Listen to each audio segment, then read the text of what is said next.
Hey everyone, welcome to the show. I'm so happy to have you here. Of the many things that make me happy, it's knowing that you're there to watch every time we've got this show prepared for you. Now, my guest today is someone also in the business of happy.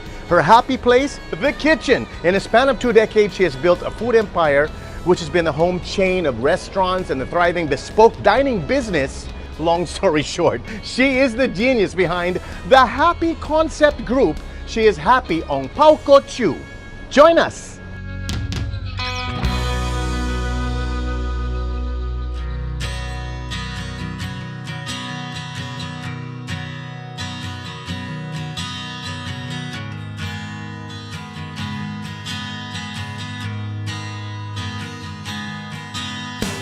So how did the Happy Concept Group start?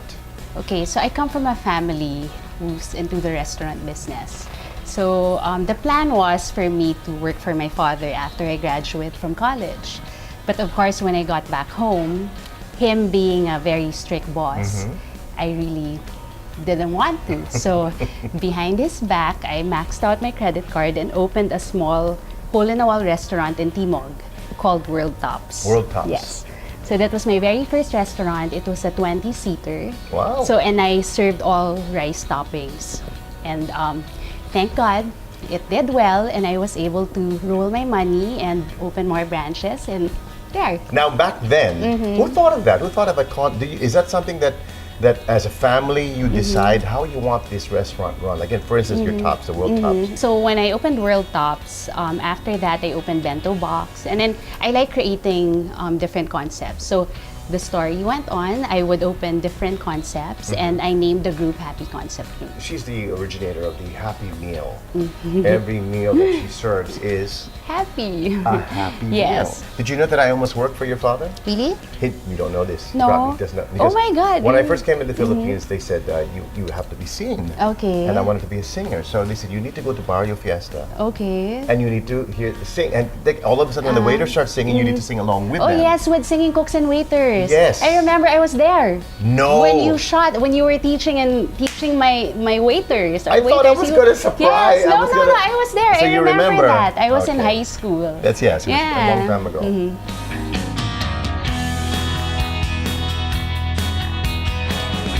Is it important that Happy likes what she eats, so she's able to serve? Oh yes. So you Of course. you are what you eat. I am what I eat. So whatever the pork, all the fatty stuff, my Good, favorite. okay. Yeah. But when I do conceptualize my menus, it has to be the food that I like to eat, food that make me happy. Okay. So yeah, so comfort food that people would always come back. That's one thing I've noticed about your restaurants that I frequent Yes. anyway. It's all comfort All foods. comfort food. It's nothing too exotic. No. You can pronounce it Yes, on the menu. exactly. You know, it's something and that that's really rolls how off I your want it, because there are a lot of amazing chefs out there, and people really go try their food, their dishes. But there are a few restaurants that people just really come back to, and make it a part of their lifestyle, and that's my concept. I want it to be a part of everybody's lifestyle. Is location important for you? Do you need to be in a place where people make memories, like Tagaytay, for instance, Boracay? Yes. Actually, if you notice, I don't really have any restaurants in the malls. So most of my restaurants are really destination locations, and well, that's also because I like traveling. Okay. So I try to open in places where I like to frequent. Right, So when right. I go on vacation, I can work on the side. So mostly that, but location is not that important for me, because I guess my food would be the type that people really look for and come go back, back to. Yes. In fact, they'll say, you know what? What's I'm a great craving for this. Or Yes. you know what? The best excuse to go to Tagaytay is to go to the Hawaiian barbecue. Yes, exactly. Things Or to like that. Pamana, or Or to- Pamana, yeah. yes. Now, from the restaurant business, I mean, of course, you're catering to people who you don't know are going to walk into those doors. You don't Yes. know if they're going to like it. You don't know if they're going to come back. There is no guarantee. No, not at all. But in the private dining business, which is something that you're Yes, doing as well, yes. what made you stylize? What made you become more personalized? Why? The wrong word is downsize. That's the first thing that comes to my head. But why downsize? Actually, I got into private dining, bespoke catering, only because I love to entertain myself. So I would always buy plates for my personal use and, nice vases and candle holders until it reached a point that I thought, it wasn't really good anymore because I was overspending on things that are not really needed. So I thought, okay, why not make a business out of it? Because if it's a business, it's a no guilt shopping spree, and it's something that I like to do. It's not really about the money I earn. Honestly, you don't really earn much, but it's really just my passion. I enjoy doing a pretty tablescape, and I enjoy learning new cuisines and serving them the way it should really be served. Why, of all the things that women, and I don't mean to stereotype women, because the women that I fall in love with, they like bags, they like shoes, and of course I'm running out of money. But in your case, you like plates. I like plates. Why? Yeah. Well, because whenever I travel, I take cooking lessons. And then after cooking lessons, I make it a point to buy the plates from the country that I'm at and the serving wares. Why? Because I feel that if you just cook the food, it's not bringing the culture. I mean, I want to share with the people I cook for the whole culture, the whole experience of being in that country. This room, I display it here only so I have an idea that I have it, but I have a bodega in Green Hills where I stock all my plates. There's more than this. Yeah, these are like my favorite ones. These are nice. Are these the ones that... those are Saletti. So it shows the the Asian and the European history. These are Lina Cavalieri plates. And then I have the Fornasetti plates with the same face right there. So if I wanted a private party, I would come here and I would literally choose all the way to the last fork, yes? So either we send you your plate menu, or sometimes I invite them for coffee or tea, and they see it. They see it for themselves. This is great. What if I got a little drunk and I dropped one of your plates? Actually, I've heard that question so many times already. But again, how can you charge a client, right? So thankfully, in the 4 years that I've been doing bespoke catering, it hasn't happened. Not yet, and I hope it doesn't happen. But because this talk show asked that question, it's going to happen. Uh-oh.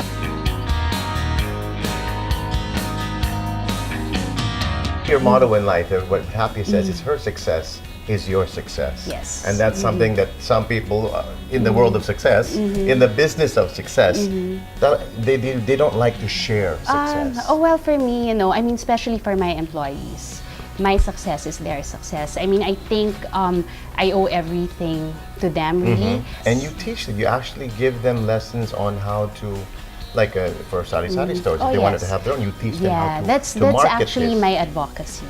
So not a lot of people know about this, but I've always believed in the saying, if you give a man a fish, you feed them for the day.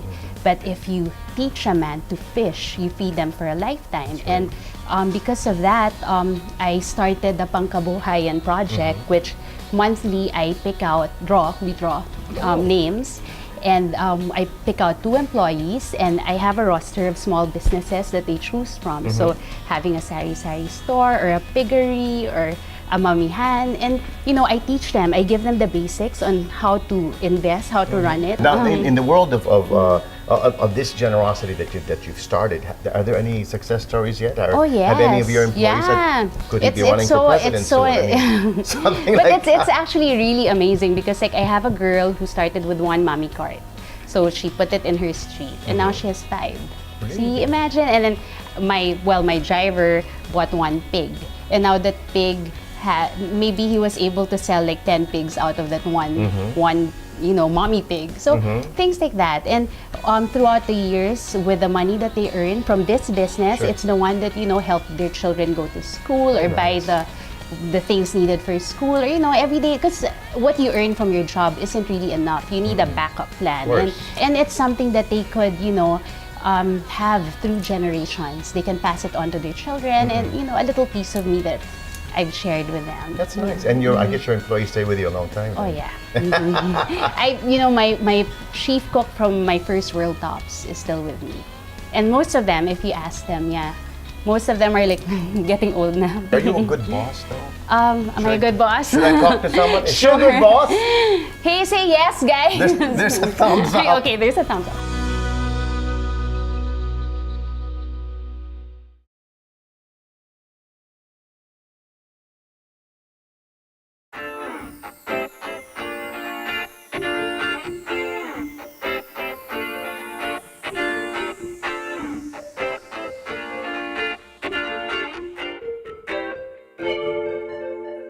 Now, your mom was a former actress, Yes, yes? Liberty Ulagan. Yes.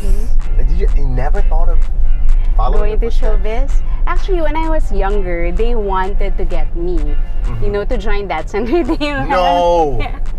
Seriously? Kuya Germs, yes, right? I think that was like the Friday club Friday yeah, group. Friday group or whatever. But my dad was just very, very strict, which is good, right? I mean, for Very good. him, he was gearing us towards being in business, and I'm grateful for that. And with the family, with your bloodline, what was it like growing up? Oh, it was fun. I mean, my parents had restaurants, and their restaurants were my playground. So my dad would bring me to work all the time, and I'd be in the kitchen, shouting the orders or pretending to make sauces. I'd be out giving menus to our customers. Oh, Yeah, he nice. trained us that way. He actually trained us through play, and that's something that I'm doing with my kids now, also. Yeah, but then my husband prefers them to be with his business. But it's really the, it's the meaning of working that I'm trying to teach them. Right. And I'm Right. sure your father saw it already in you because you seem to sound like you even enjoyed it then. Yes. Yes? He kind of figured that it's the line that, I'm gonna go to as well. With your children now, do you see any sign that, may kaya pala to? well, Or they he has all- interest. One of the they all, voices. well, if you see them, they're all a bit chubby and cute, so they all love to eat. Which is the way it should be Except in for your my world. eldest, because he's a teenager already. But my 3 younger ones, oh my, they're so cute. You ask them what their favorite food is, and they'd say, "I like truffle and foie gras." And they're only 5, and I mean they know good food. Social. No, and even adobo. Like when I cook something, and they'd say, "Mom, we want it more." I mean, they would really tell me their preference. They know they have good taste when it So comes it's to. there already. So it's there already, but see, the thing is, my husband prefers them to work with him than with me, right?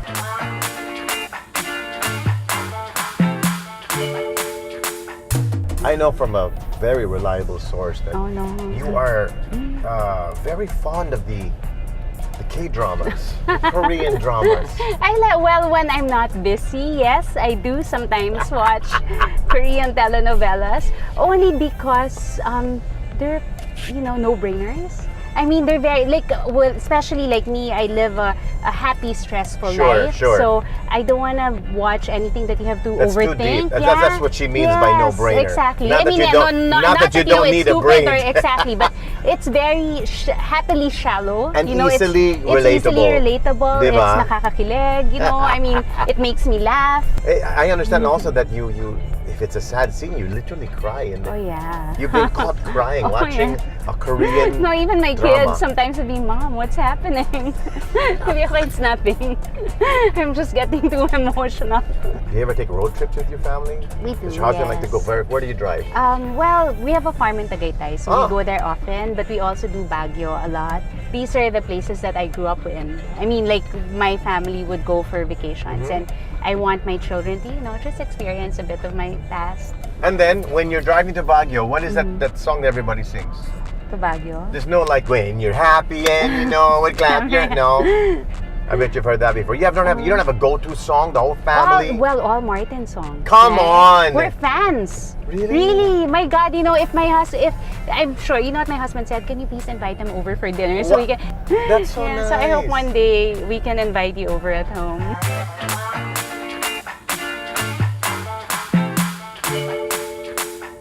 Of your many restaurants, do you have a favorite? It's like asking who's your favorite child, right? No, I love them all. Really? Yeah. Are you a lousy customer I'm in not. other restaurants? No. Because I know how hard it is to be in the restaurant Sure. business, so I appreciate everything. You know, even bad service sometimes I understand why or how. But then Actually, I never at thought the of it. end of the day, they all want to do good. Sure. Right? It's just that, you know, it happens. Of course, like you would say, oh, this should be like this, or, you know, but again, because I'm in the business and I know the heart and soul of it, I just tend to appreciate. Is it hard for you to get along in a business where, oh my God, you know, the cream of the crop people come to you to have their private dining experiences tailor-made just for them, and they come in and you think they're the boss, you know? Exactly. How is Yeah. that? How do you adjust to the world that is not from your world? I Yes. mean, you're such a simple, Well, down-to-earth you person. just have to be humble always. Okay. You know, you have to know your place, especially because they are your boss Right. at the moment. Sure. Of course, I mean that's the reason why sometimes I do have to dress up, because if I do show myself in jeans and like a regular shirt, they might not really. I mean, they will respect you because these are amazing clients, Right. but it just gives you, you know, a Perception is better, everything, exactly. you know, Perception is in this very business. important in this industry, and you know, they just trust you more if you're well groomed, Right, or, you know. right. This is Thank something that the you. most people I'm don't happy. really. Yeah, I'm happy in my world. I can actually. see that, and I can sense I that. And enjoy what I'm doing. I'm very passionate about it. I wouldn't see myself anywhere else. So that would be Right. your thing. I mean, if That I were would- to ask you, What what my would special- what would we Yeah. know that this is a true happy meal? It would be memories of good food that you know you look for, you crave for. Sure. And how do you keep us craving? Because in the world of showbiz, how do you keep them clamoring for more? Do you give them too much or do you hold back? In your world. In my world, you have to give them too much. It's food. Feed them, you know, with the best ingredients and best dishes that you could possibly share with That's them. right, that's right. And because of that, you know, as generous as you are, then the blessings are the same. Sure, You know, sure. it all comes back to you. Right. Is there any other So- passions that you have aside from food? From Is there food. anything if you could change the world or change the country, what would it be? Where are we not investing our efforts and time? Well, more charity work, I think. I mean, it's in the plan. It's in my bucket list also. I'm hoping that one day my Pangkabuhayan project would be bigger. So now I work only within my community, but I plan to, you know, go out there and share it. Maybe Sure. go to barangays and teach the people in barangays, you know, how livelihood, Of you know, course. for them to apply, or yeah, something like that. But one day I'll get there.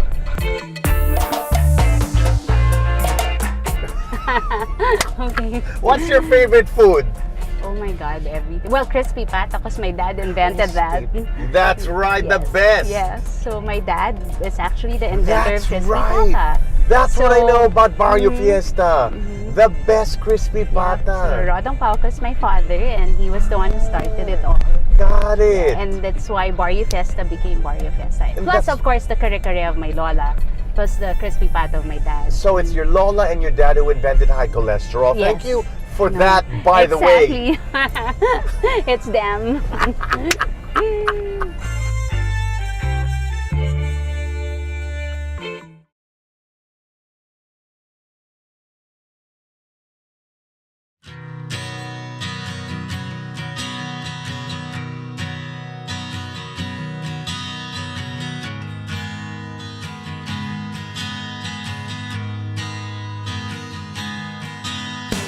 So in Pamana, every dish, every recipe is a hand-me-down or Yes, something that you exactly. inherited? These are all legacy dishes. Legacy dishes. So that's why I named it Pamana. That's exactly the concept of Mm-hmm. the restaurant. So Pamana because these are heritage dishes that I learned from from people who inspired Sure. me.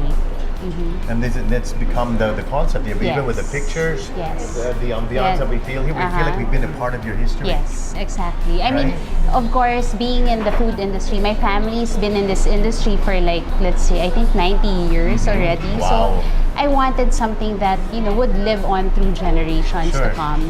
I mean, photos or memories that are, priceless memories, and Sure. how else can we share them but through displaying them in a That's right. place, and to make it even more special, serve the food that I grew up with, Right. or food that I've tasted throughout my years and that inspired me. Like this dish here. Like what, this dish is it's one three of different, you said? one of my favorites here in Pamana because it shows 3 generations. Okay. So the kare-kare would be my lola's recipe, Okay. and that's boneless crispy pata would be my Boneless? dad's. Yeah. And the adobo flakes on top is my own recipe.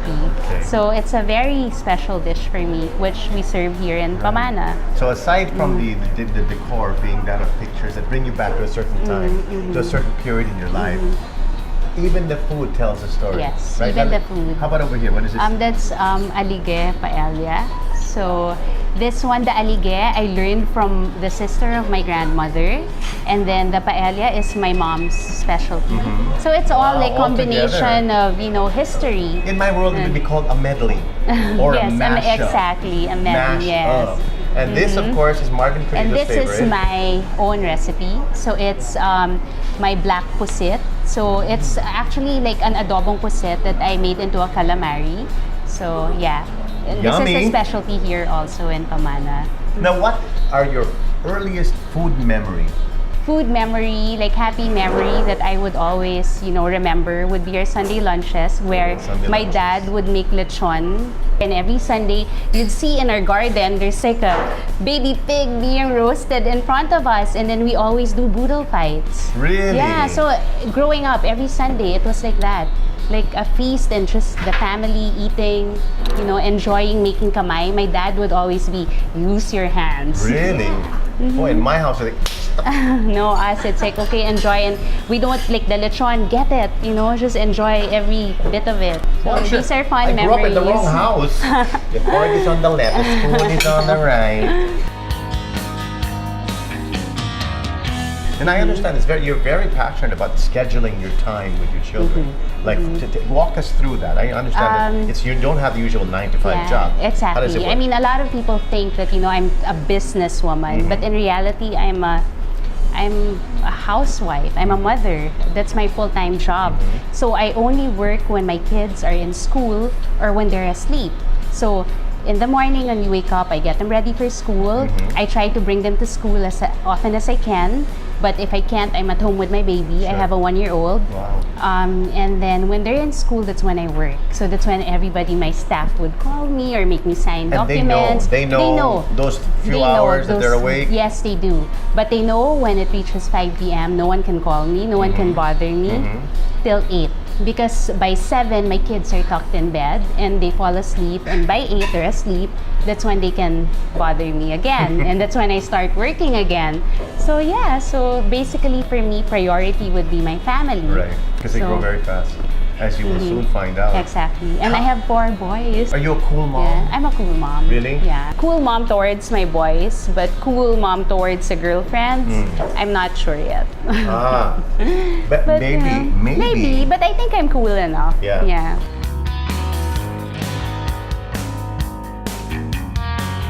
And now the influences what in your life so far. I mean, family. There's the lessons in life. The burnt food as opposed to the sarap ones. You can't always make a great recipe, right? For you, what do you think is the best recipe for a good life? I would say kindness and being grateful. Having both aspects would make life happier for you. Sure. Sometimes that's a hard combination. It's a hard combination, but it works. Sometimes you need to be kind to You be have to grateful. be, exactly. Diba? That's why Ang hirap it yun. goes hand in hand. Can you Yeah. measure success? And if you could, how would you measure it? I would measure it by happiness. You may not be very successful, but you're happy. You may not be so rich, but you're happy, right? As long as you're happy, it's equivalent to success. So that should be your gauge. If you're not happy doing what you're doing, but you're filthy rich, Then don't do it's it. not success. It's not worth it. No. It's success if you're happy doing Yes. it. And So, yeah. even before the 20-year success story, you were in the world Already. of food. I of was service. born into it. You I were was born in the into it. kitchen. And instead of turning you off, it just turned you on. Long story short, you may not be, I may not be, but I can guarantee you, she is happy. I am. Thank you so much. Thank you too for having me. Not yet? Did you count? Because I'm happy. Because she's happy. Because we're happy. Happy.